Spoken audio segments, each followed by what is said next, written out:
Nous sommes dans le sens de l'histoire parce qu'aujourd'hui la population a des attentes sociales fortes par rapport à l'économie. Elle veut travailler localement, elle veut réindustrialiser ses territoires et elle veut consommer une alimentation de qualité. Aujourd'hui, on voit partout des attentes vis-à-vis d'une économie plus juste, plus équitable, d'une répartition des richesses qui soit plus équitable, plus locale, un ancrage territorial, une économie qui fonctionne au service de la personne et non pas au service des capitaux. C'est l'économie sociale.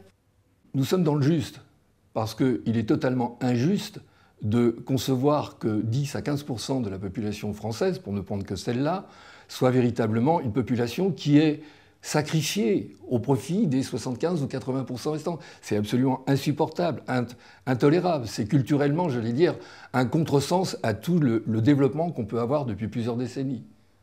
Donc il faut être extrêmement positif. Ça permet l'émancipation, ça permet l'expression de chacun, ça permet la confiance en soi et dans la rencontre avec l'autre.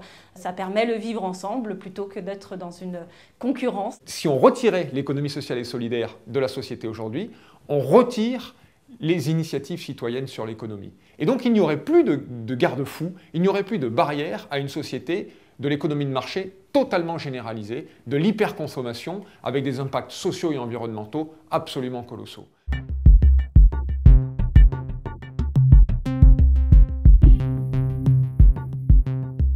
Il faut mettre à mal un credo sur l'économie sociale qui voudrait que l'économie sociale et solidaire soit une économie assistée, ce qui n'est absolument pas le cas. D'abord, je pense que les fonds investis dans l'économie sociale de façon générale sont largement inférieurs aux fonds qui sont investis dans l'économie, appelons ça classique.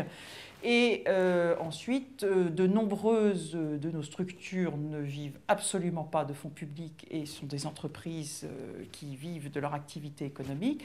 Quant à celles qui bénéficient de fonds publics, je crois que pour les gouvernements et pour les autorités publiques, le retour sur investissement est largement supérieur aux fonds qui sont investis, en prenant en charge des besoins qui coûteraient bien plus cher à la société si nos structures n'étaient pas là pour les prendre en charge. Les associations vont là où personne ne va. On va faire des logements dans une rue où il n'y a aucun logement social. On va acheter un logement, on va le réhabiliter s'il faut et on va y loger des personnes en difficulté qui n'ont pas accès au logement de manière générale. Dans le moment de crise que l'on vit, c'est un moment de repli sur soi, de peur de l'autre, d'exacerbation de la concurrence entre les individus, les entreprises et les pays. Et les cahiers d'espérance montrent qu'on peut faire face à un environnement très hostile en créant des nouvelles coopérations et solidarités. C'est là aussi qu'on trouvera des solutions de sortie de crise. Effectivement, quand vous voyez des familles qui sortent d'hôtels, qui n'ont pas eu de logement pendant longtemps et qu'enfin elles accèdent à leur chez eux, voilà, on peut être fier de ce qu'on a fait. L'économie sociale et solidaire, elle s'engage à rémunérer les personnes, je dirais, comme n'importe quelle entreprise, et plutôt mieux. Et en même temps leur apporter, je dirais, cette confiance qui a été perdue par toutes ces personnes en précarité. Et leur redonner confiance en elles-mêmes, c'est leur redonner les moyens de revenir, comme on dit, sur le marché du travail, mais c'est aussi de réintégrer la société, c'est-à-dire de reparler avec ses voisins, c'est de retourner voir ses commerçants. C'est ça qui est important.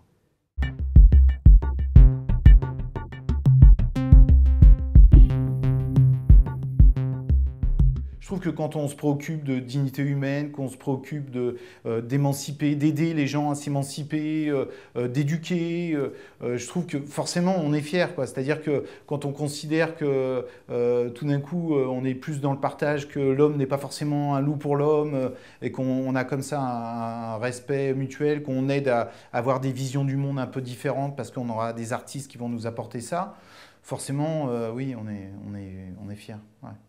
Avoir des citoyens formés dans une société, c'est essentiel. Enfin, sans ça, la société ne peut pas fonctionner, et notamment une société démocratique. Et du coup, avoir des citoyens formés, ça veut dire avoir des citoyens qui sont acteurs, qui sont capables de comprendre le monde dans lequel ils vivent et pouvoir réagir à ce qui se passe, prendre leur place, être pleinement engagés dans la vie politique, la vie citoyenne, la vie sociale, la vie professionnelle, la vie militante, familiale, tous les champs de la vie. Il y a une petite phrase qui dit « La culture, ça coûte cher, essayez l'ignorance ». On verra.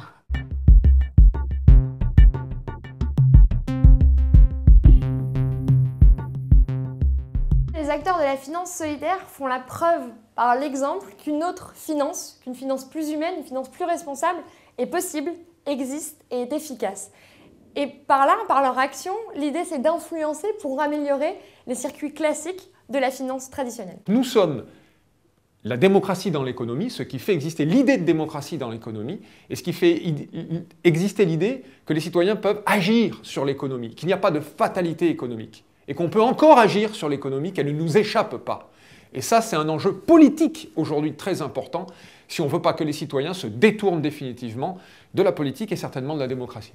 Je suis convaincu que le système se casserait la figure si jamais il n'y avait pas justement des structures de l'économie sociale soucieuses de ne laisser personne sur le bord de la route, capables de faire des investissements sans le souci de la rentabilité financière ou de la rentabilité économique à court terme, pour justement faire en sorte qu'il n'y ait pas à un moment donné des poches de population ou des secteurs d'activité ou des besoins sociaux particuliers qui vont trop lourdement peser sur le poids du système de santé de notre pays. On s'aperçoit d'abord de la limite du principe du tout compétition et du tout concurrence, qui est destructeur, qui est destructeur de liens sociaux, d'emploi. Et donc l'ESS, à travers la coopération et la mutualisation, montre évidemment qu'on peut créer des richesses, qu'on peut valoriser à la fois du travail, des ressources de manière différente. Et d'une certaine manière, si ça n'existait pas, vous auriez toute une série de services et de biens qui ne seraient pas accessibles à la population dans les territoires.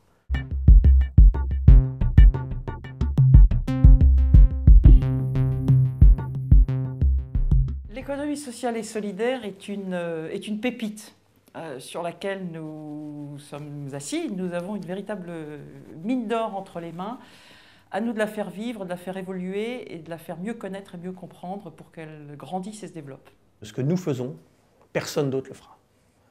Et il y a absolument besoin que ce soit fait parce que ni le secteur public ne le fait, c'est un constat, ni le secteur privé lucratif ne le fera parce qu'ils n'ont aucun intérêt à le faire. Donc si on ne veut pas laisser sur le bord de la route trop de gens, si on veut que notre société tourne rond, il faut qu'on en fasse encore davantage. C'est une vraie urgence sociale.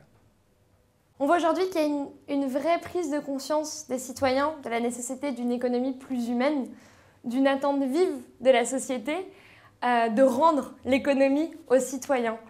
Et je pense que le message positif est là, qu'il faut qu'on persévère et qu'on continue dans notre action pour que les générations futures nous reconnaissent comme des vrais précurseurs.